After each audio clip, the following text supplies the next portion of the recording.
Yeah, I've been a distributor since 2003. I was retired from the corporate world, looking to do something that would make a positive change, and saw the ad for this, decided to go and talk to the owner about it, and fell in love with it. I mean, how could you not fall in love with it? You're doing something that can potentially save a child. What could be better than that? With us, you're dealing with the owner.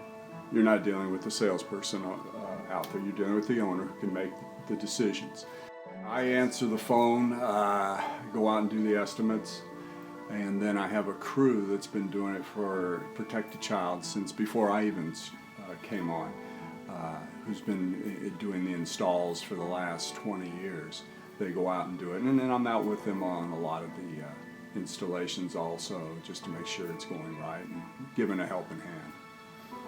We have by far the best poles out there. You can see that on the videos, and you can see it when I bring it and show it to you. They're solid poles. The craftsmanship of everything, the latches that we use. A lot of people don't understand it, but the latches are probably the second most important thing out there. If a child can get through a fence just because he's popping a regular hook and eye latch, well, why have a fence? You know, our latch, a child's not going to get through it when it's set up. So those are the two things there, the poles, the latches, and just the follow-up.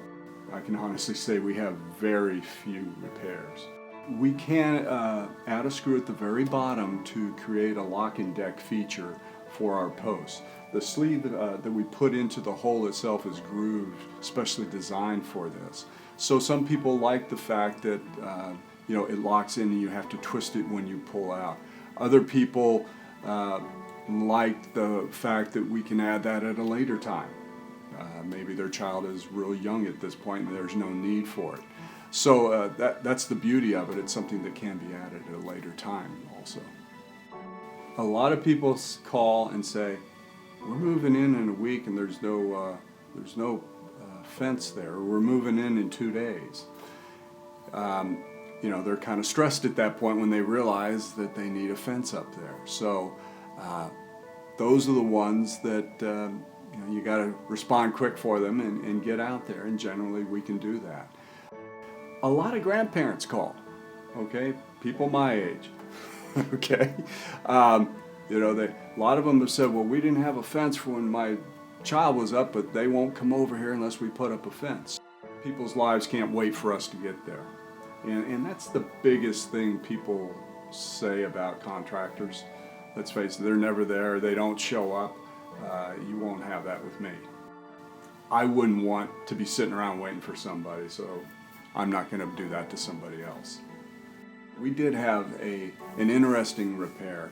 It was out a little bit east of Los Angeles, and a 400-pound bear decided to take a swim in one of my client's pools.